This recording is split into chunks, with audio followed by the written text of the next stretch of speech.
I think you're too far. You're going to want to go back.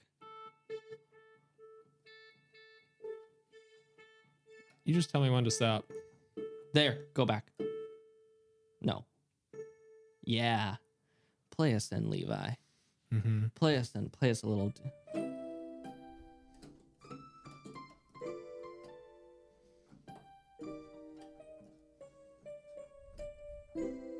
Welcome back, everyone, to Close Contact. Okay, get this off. Jesus.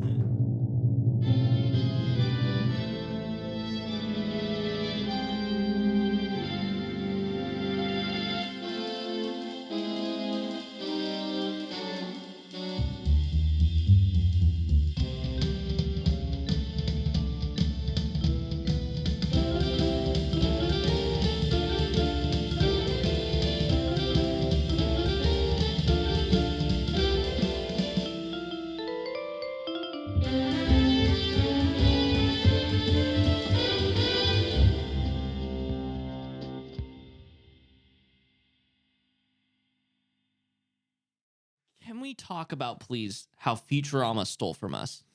This has been bugging me, especially since It's back. it's back. Yeah. And like literally, okay, so at the beginning of our show, we do our intro, and Put then it up now. you'll have already seen it maybe. But Ow.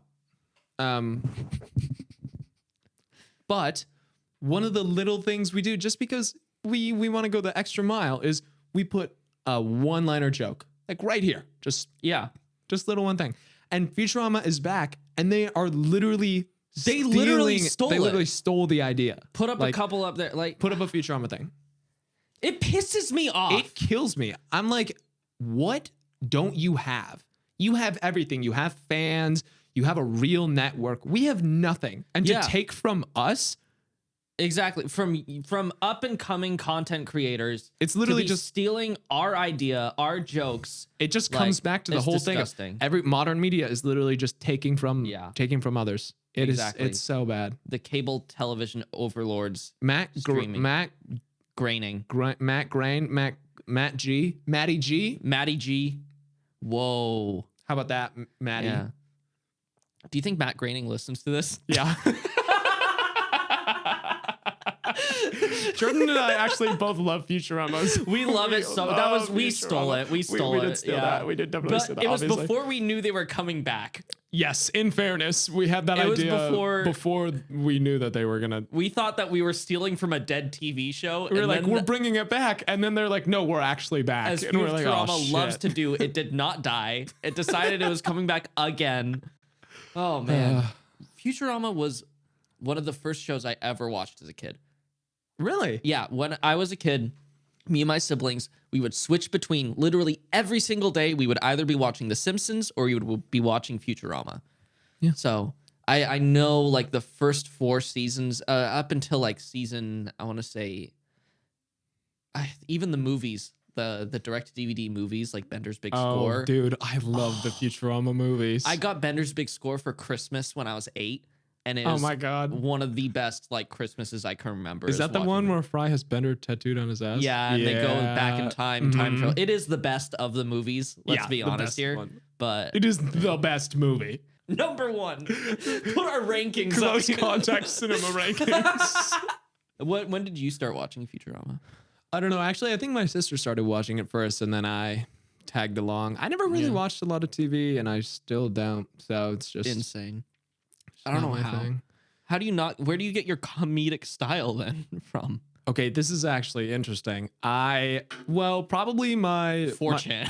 I don't watch TV. I just go Reddit. I actually scroll deep. My favorite activity is going to a Reddit thread that has thousands of comments and reading every one. And I'll expand until I can read every single comment. And I'm taking notes. I'm like, okay, that one got like 9 upvotes. Okay, maybe that was a good joke. You put it all into a spreadsheet, categorize it by types of comedy. And then I just memorize the ones that got the most upvotes and form my sense of humor around what the people approve. Yeah. Yeah. No, I don't use Reddit at all. I, as a kid, got my comedic senses probably from my parents. My dad's pretty funny, and a lot of my comedic sense came from reading comic books. Really? I read so many comic books as a kid, and not just like Spider-Man and Superman, which I read all the time, but like Garfield, dude. I read so much Garfield, Calvin and Hobbes, like newspaper comics. I would read the like compilation books of them. Like I would just, every time we'd go to the library, I would get a new set of a strip comic and just read like all of them. That I did like Garfield a lot. Have you ever heard of the like Garfield channel on YouTube that is insanely trippy? It is a 4 hours and 40-minute video called Sex Survey Results, made by a YouTube channel called Lasagna Cat. And Lasagna Cat is a parody of Garfield. And I'll show you their first video. I hate Mondays, but I love lasagna. Hey! Who ate all my lasagna? Me. One of my favorite ones, by the way, this is one of the best videos on the channel, is 7/27/1978, which has a man in a red turtleneck talk about the Garfield smoking a pipe comic for an hour. A whole hour just breaking down this one comic in so much detail. A comic strip? Yeah. The like 3-panel comic strip? The 3-panel comic strip for an hour. It is, you should watch the full thing. It is insane. And lastly, to wrap this up, because we've been talking for a while about Garfield on a complete tangent, by the way, because I asked you what you got your sense of humor from. This is their last video released 6 years ago called Sex Survey Results. And we're just going to watch the first minute of it, and then we're going to skip to the end. Okay? Okay. How long is this? This is 4 hours long. Oh my God, they have a full set. Who's there? Hey, my name's Garrett Smith. Garrett Smith. Who? Hey, my name's Garrett Smith. And I have had exactly 0 sex partners. Okay, They're so asking can how we many- pause real quick? So basically what's happening for our audio listeners is it's John Arbuckle in a real life set of his home, and he goes to the door and opens it. And there's a mannequin there. There's a mannequin who is obviously the voice recording of someone who's left. Yes. And the sex survey And- was asking, how many sexual partners have you had? And I'd like to say. also, just to clarify, little detail is they put the comic Bubble. speech bubble above it in the Garfield text format, which is incredible. But this is 4 hours. This is 4 hours long. So then you have it zoom out, and it's Garfield sitting at there. And he goes and he looks at the door, and it's somebody else who's another mannequin. And he says that he's had 3 sexual partners. And then it cuts my to fucking Odie. God. right. So Okay, Odie so goes up. and what's happening is every time it opens the door, it fades out, and the frame of the mannequin in the door becomes the comic strip. Yep. So then it becomes a part of the comic strip. It zooms out of the newspaper that they're reading, and it does it like that with a cycle from John Arbuckle to Garfield to Odie for 4 hours. Now, where it gets really interesting, and this is where we're going to wrap it up, is at the very, very end, this happens. Now, as I've mentioned, the mannequins have gotten more and more distorted. It gets more and more surreal. It is now like so dark outside. It's the middle of the night. It is the middle of the night, and then this happens. We are 4 hours and 33 minutes in. Who's So there? John is sitting there. He opens the door. John Arbuckle. John Arbuckle. Who? John Arbuckle. 2. And John Arbuckle 2 is on the other side. And they're looking at each other. They're looking disdainfully at each other. John Arbuckle 0. He says John Arbuckle 0, closes the door. We now cut Now it's a film. Oh to my a very God. old John Arbuckle, who looks inside the window, and there's a normal cat inside. He has a comb over. He looks like a much older version of John. And the very last scene, which we will not show because we'll get demonetized, is a woman having a miscarriage in a bathroom. What? And when she looks down at the toilet, it's in a school, by the way, and you see the fetus in there, and then Garfield, a cat, an orange cat, walks over it, and then it ends. And she says something in like Swedish that you have to translate, but I believe it's like something about like killing the demon. So anyways, that was a bit of a tangent. I don't know how we're going to make this work. We might have to cut all of it. What do you get out of that? What in God's name?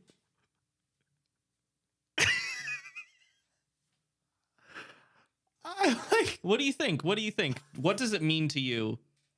How did that influence your sense of humor? I just don't want to read Garfield again. I don't like Garfield anymore.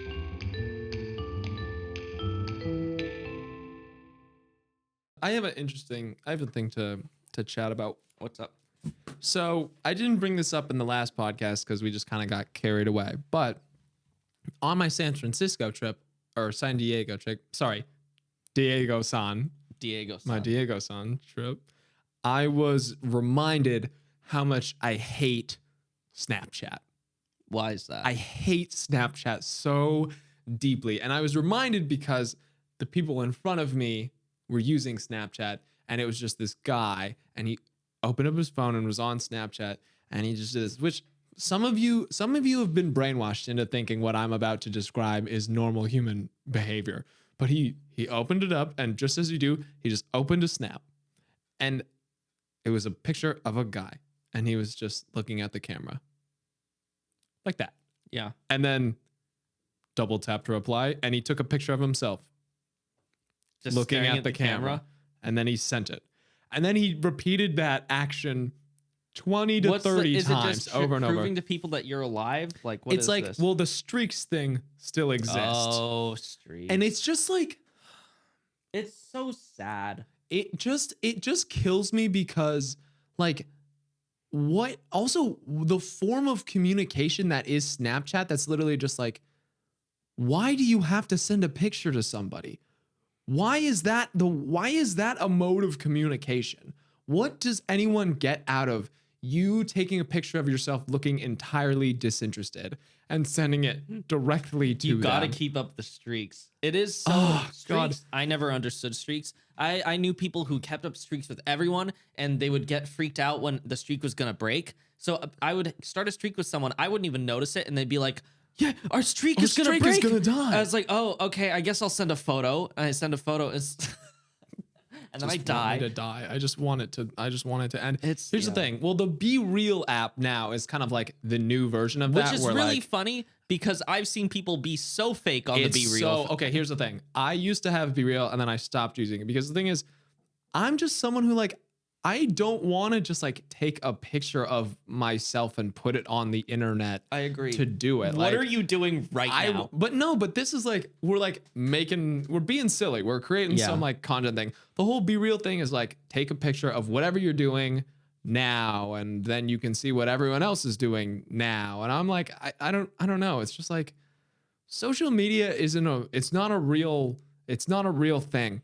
It doesn't exist. Just like accept the fact that it's fake, post pictures of yourself looking cool, and that's all you need to do. You don't need So to you be mean real. it You don't need to be real. Nobody. The thing is that it jumps into that artifice of like, oh, none of those other social media apps are real, but we're real. You know, None it's like, of them none are of it is real. You It's are looking all at fake. pixels. I am not here. I am not inside your phone. You are looking at a series of pixels that have been transmitted over into cords space, in the ocean, into space, and back, then back down to Earth. you. We're not here right now. We are not real. It's all a facade. We are NPCs. Like I just want to say, I don't know if you guys know this. We're literally AI. We are AI. don't exist. We are the first unsuccessful AI channel. Yeah.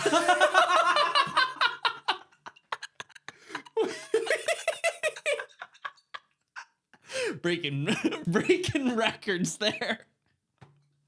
We don't exist. We are AI generated, and man, we are not doing well. It's not working. This is terrible programming. Whoever coded us, you suck. You suck. It's the only AI channel, like literally that exists right now. That is just terrible. Dude, oh God, why couldn't we have been programmed as like SpongeBob rapper AI? Why didn't we get assigned to the millionaire podcaster NPC category? God, this sucks. I hate being a bad AI. Oh God.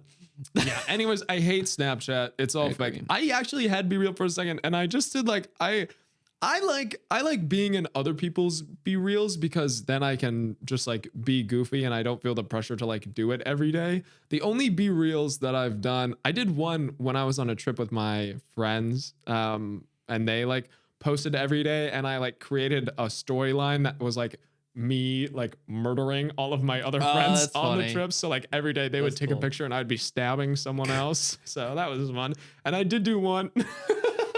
I did do one where I was in Mexico. I just re-downloaded it for one day. I don't know why I'm obsessed with death, but then every time my sister took her Be Real, I would just be like dead somewhere else in the background. And the one when I did it for myself, because there's like a timer sort of a thing where you take a picture, it takes a picture on the front camera and then it has to flip and do it on the back camera. I took a picture. I just like took a normal selfie of myself and then I put it down and sprinted away, and I just had my bare ass. Oh my God. It was so fucking funny. And you know what? Actually, some people fucking saved that. Really? The bare ass? I respect it. So now I would have saved, bro. Now my cheeks are out there. In your iCloud, Linda. But they aren't real. They're just they're not pixels. real. Yeah. They're not real. Anyways, just accept that social media is a facade and play into it. Just, there's no need to be real. Be fake.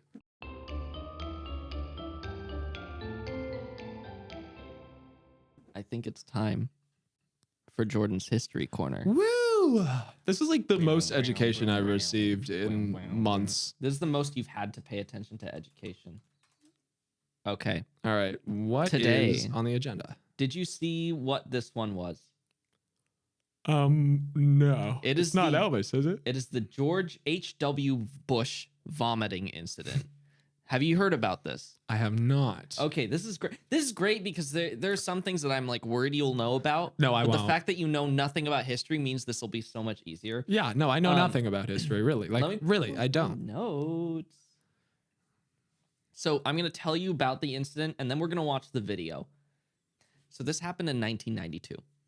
And basically... Sorry, which Bush is this? This is George Bush Sr. Okay. So he was on a trip to Japan, and he had traveled through 16 time zones in 10 days, and then immediately played tennis with the Emperor of Japan. And he also had the flu. And while he was in a dinner the previous week, he had to excuse himself to go to the bathroom and throw up. And his doctor was like, listen, this banquet that you're going to tonight, I don't think you should go. And he was like, hell no, I'm going through it. And the Secret Service were all like, you might not make it through this meal. So the food for the night, I would just like to say, is he dining with the Emperor of Japan? He is dining with the Prime Minister of Japan. Oh, He's sitting directly next to the Prime Minister, right? And the courses were raw salmon with caviar and grilled beef with peppery sauce, which could be a little rough for a Texan stomach. Exactly. So he was not feeling well, and then he vomited all over the Prime Minister of Japan. Chest down, neck down. We will watch it. We will watch. Video. There is video footage because Japanese stations were recording live. Oh my God. And he immediately after, so they say, the Secret Service came over to him and he said, "Can you roll me under the table until the dinner is finished?" as sort of a quip, which is pretty my funny. God. And Mrs. Bush said that he was probably sick because he was so destroyed at tennis by the emperor. So they really tried to They really do like tried damage to control, work it back. Yeah. But his approval rating still dropped to 48%, and From only what? 23% approved his handling of the economy. So that's the lowest level recorded since the Carter administration. Oh, I see. Dropped 240. I don't know where it was before, I got to be honest, but Yeah, I assume it that's was pretty okay. good. I also found a very funny website for children called the George H.W. Bush Vomiting Incident for Kids Search Encyclopedia for Kids, which I think is so funny that this is on an encyclopedia for kids. Like, not because the content is bad. It's just like, Just oh, like, okay. Oh, So we're going to watch the footage now. all right. If you're ready. I think You can so. Prepare yourself.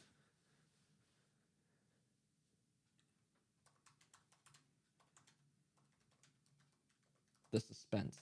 Okay.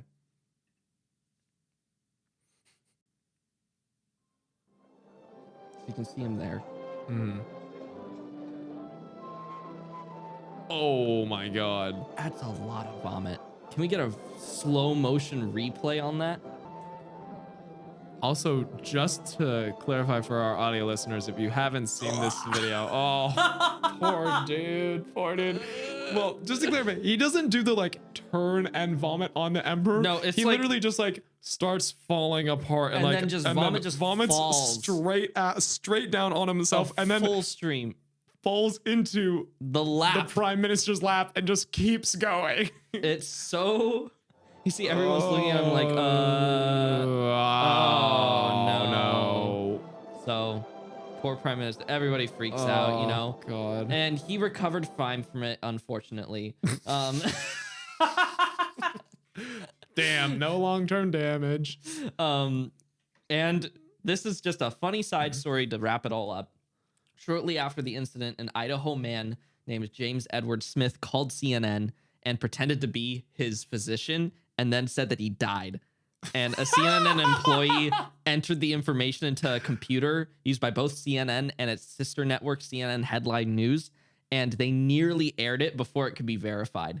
Oh my God. And then he was questioned by the Secret Service and hospitalized at a mental health facility for evaluation. But I just think that's funny okay, that cool. some random guy was like, "Yeah, I'm his physician," and they're like, He's "Oh, dead." And CNN then- is like, whoa, we got the guy." and then they sent him to a psych ward. Awesome. Cool. So that was the George H.W. Bush vomiting incident. Awesome. We should recreate that. Recreate the vomiting incident? Yeah, You want to yeah. do a diplomacy mission to Japan? No, I just want to vomit on you. Okay. Sure. Next podcast. Okay. So, it's been getting a lot hotter recently, and I'm a sweaty guy. I'm sweating right now. It's hot in this it's room. hot in this room under all these lights. Yeah. But as a consequence of sweating, you know, you get a little sticky. And Yeah. you know, I was curious because I've been trying to figure out the best possible maneuver. I thought I should survey Okay. some people, and I just want to know, how do you get your testicles unstuck from the inside of your thigh when they get God. stuck there? I'll show you. I've got Okay. a couple moves. I've got a couple moves. Okay. Do I look? Do I dare? Okay. This is a great demonstration. Why did I turn Okay. into Tom Hanks there? Jesus. Do you hear that? That's really weird. Okay. So there's a couple moves you can do. You can do this one. You can do the classic like inside Inside the pocket. That's inside the number pocket one. kind of maneuver, which Okay. is relatively subtle if you're moving with it. Yeah. You know, you can't stand still because that's too much. Yeah. But especially if you've got a longer button-up shirt, you can get more precise action Okay, going yeah. there. Okay, there's that one. There's also the one directional like stretch. I call Oh, this yeah. is like this is kind of like either the mountain climber or the ballerina. The mountain you know? climber, You the kinda ballerina. kind of get a leg up there Oh, and just kind of there we like go. lean into it. Sex and then sells. This is very sex sells. gratuitous. Yep, and then it just kind of you let gravity gravity do the work. Or if you got to go more subtle, sometimes you can just do the like, you can't even see it because it's under the table. But the ballerina, just kind of like get one leg toe up there. Yeah. Yep, just kind of moving around, make it look like you're real tight. You're real tight. You really gotta just kind of stretch out the hip flexor, This is sort of grotesque. a thing. I know, but this is informative. You see, People need to know. Jordan doesn't have testicles. I don't. They were removed. I got neutered before this show. Levi took me to the vet. He said, I need to take this bitch's nuts off. No more Jordans. I prefer a good hearty cough to adjust the nether regions. Just really get it. You go for the lower abdominal contraction to bring it up and drop it back down again. Can you imagine having a conversation with someone? It's very clear that they really want to adjust their pants. They're really trying to adjust. Hang on, can we do this while we're standing up? We can do the improv. We can improv this. Hey, what's going on, John? Hey, just working on a report for tomorrow. Yeah. Oh, great. Yeah, that's good. I'm glad you're Do you actually have on that. a couple seconds so we can run down on Yeah, something? we can check this out. Okay, so I was thinking about the quarter 4 numbers here. Could you take a look? Can you see that? Yeah. And could you just like see what happens if you put this formula in? Yeah, this sort of Okay. if you just kind of like drag and drop this sort of thing. Oh, okay. That's perfect. Thanks so much, man. Mhm. Yeah, that's great. Yeah, no, that's all you need. Yeah. Actually, if you have a second, can we review the expenditures from last year as well? Yeah, Because let me pull that up. I need to take a look at those. Whoa. Oh. Huh? Oh no, I just dropped some. Now just keep pulling that up. What did you drop? A pen or something. A pen fell in your Can't pants? remember. Yeah. You dropped a pen inside so. of your shorts. Now it's in your pocket. Okay, right. Just getting everything back together there. Can we talk for a second? Yeah. You've been coming up to me a lot, and I've just been noticing that you have been adjusting your pants a lot while you're talking to me. Yeah, I'm not they're sure a little it's kinda- they're a little tight. I do have to get an inch taken out of them, I think. Yeah, but just sorry, one sec. Can we just look at this for just a second? Just a second. Okay, Just okay, go ahead fine, and fine. check that out. right. So are you?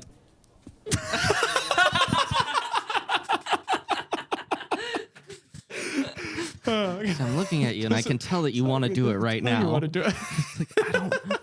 I don't want to do it. It's like keep your fine. hand. Just adjust it and Oh let it my be gosh. good. Well, that's That's awful. Yeah, I mean Anyways. that's mainly a sports in the summer. Now you've got me thinking about it. I feel Well, very. yeah. I'm very aware of how I'm sitting right now. Damn. How did cowboys do it? adjust their nuts. No, while they're riding a cowboy, how did that not hurt? I mean, I'm sure it did, Yeah. but maybe it's just like, well, I don't know. Maybe people still ride horses. Yeah. I guess. I'll tell you what, I could never ride a unicycle because of that sort of That issue. that issue. Yeah. Huh. Hmm. I feel like it'd be fun to learn how to ride a unicycle. Yeah, I think so. But maybe I was just trying to write it wrong. Maybe that was my problem. I was just like, they're like, Levi, it's supposed to be on your ass, not your crotch. I'm like, this isn't working. Unicycle is like one of the only methods of transportation created purely for clout, I think, when you really think about it. Because a lot of the other methods of transportation we have are purely functional. And then you have something that's bike. Even skis, like Skateboard, rollerblades. You can get around. There's a like learning that. curve, but it's very easy to get around. There's no benefit on riding on a unicycle versus a bicycle. other than to look like a jester. a jester. You shouldn't even be allowed to ride a unicycle until you can juggle, because that's the only time I want to see someone on a unicycle. Do you know what would be is impressive? if they're juggling or if they're a bear? Do you know what would be really impressive? A zero cycle. No wheels. That would be good. It's just a pull. It's It's just a bike seat. that's a pogo stick. A pogo That's a pogo stick. Dude, I think a pogo stick would be more effective than a unicycle. Would you rather have to only ride a unicycle or a pogo stick for the rest of your life?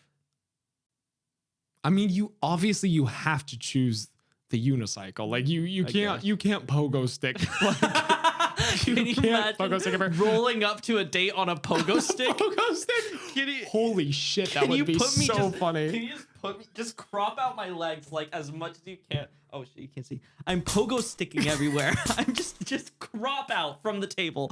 I'm pogo sticking around the block. Rolling up to your door, knock on it, bang bang. Yeah, while you're pogo Boingy sticking. boingy boingy. Hey, what's going on, Levi? That's gonna be one of the most horrifying green screen I think edits I'm we've just ever not done. even gonna do it. I'm just gonna let everyone see what you looked like doing that.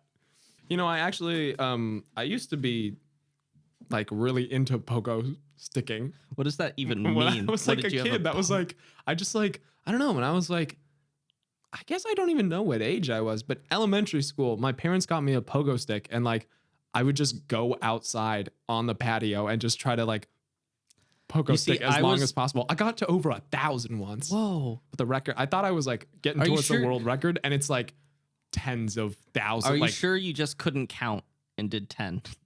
No, I was pretty good at counting. Actually, Okay, that was one of okay, my cool. strengths as a child. I Numbers.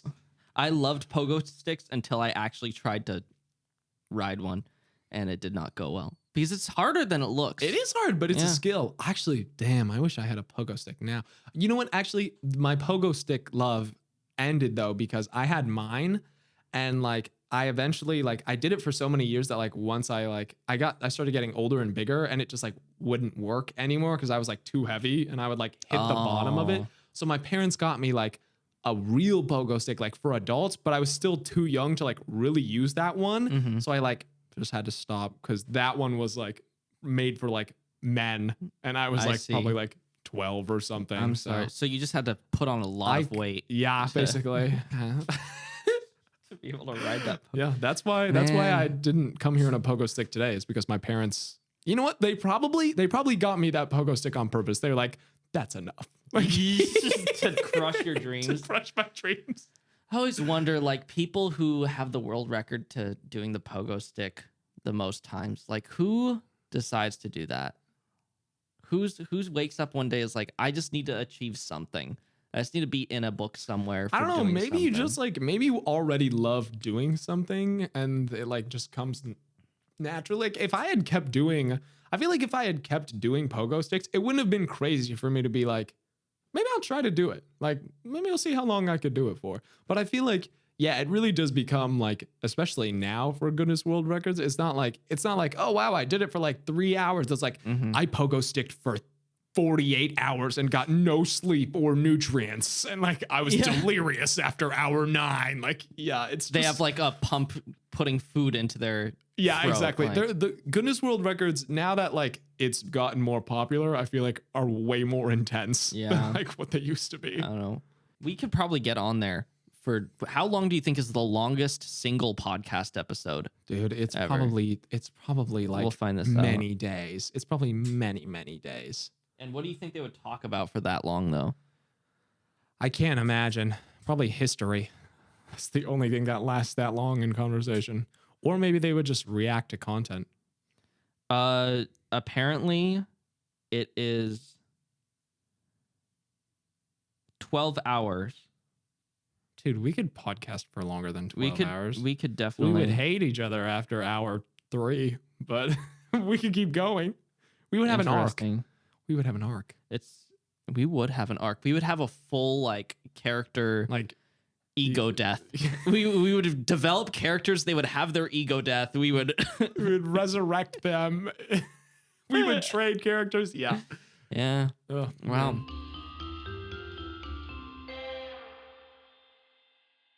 Once again, we're ending the podcast doing a little bit of improv. So we've got a list of suggestions here that we will bounce around and put a little timer on. Mm-hmm. Okay. Are you choosing the first improv? Yes, I will choose the first improv. All right. Let's do halftime pep talk is more realistic than usual. Okay, boys, listen up. Yeah. It's a tough game out there. You're paying the best. They're the best team in the state. Yeah. You guys are not. Oh, They're okay. much better than you. Yeah. They're all taller But, and stronger, but, and they're more skilled but. and smarter, Okay, but also. and they are also more privileged. They have better homes and families. But You will never have what they have. I'm waiting for the speech to turn around. But you know what we do have? What? Not a chance in hell. We're fucked. Oh, God. Your turn. Let's do room temperature sauna salesman. Okay. Hello? Hello, sir. I'd like to talk to you today about some room temperature saunas. Are you interested? A sauna? I Yes. would love a sauna in my house, Only actually. the best saunas. Now, these can only go in between 69 degrees and 70 degrees, but man, you are gonna feel so relaxed in here. And that's... How hot is a sauna normally? I don't know, about 90 degrees to 100 degrees, but these saunas won't give you that painful, dry heat that you're used to. These are the most comfortable saunas you can be in because they are room temperature. There's no difference between the temperature in your room and the temperature in this sauna. It is very therapeutic. So let me just clarify. What a sauna normally is a hotter room. Yes. And you want to install a sauna that's the same temperature as the other rooms. Yes, you see, it takes out all the complications of having to find connections to... So you want to install another room? I want to install another room. Please let me into your home.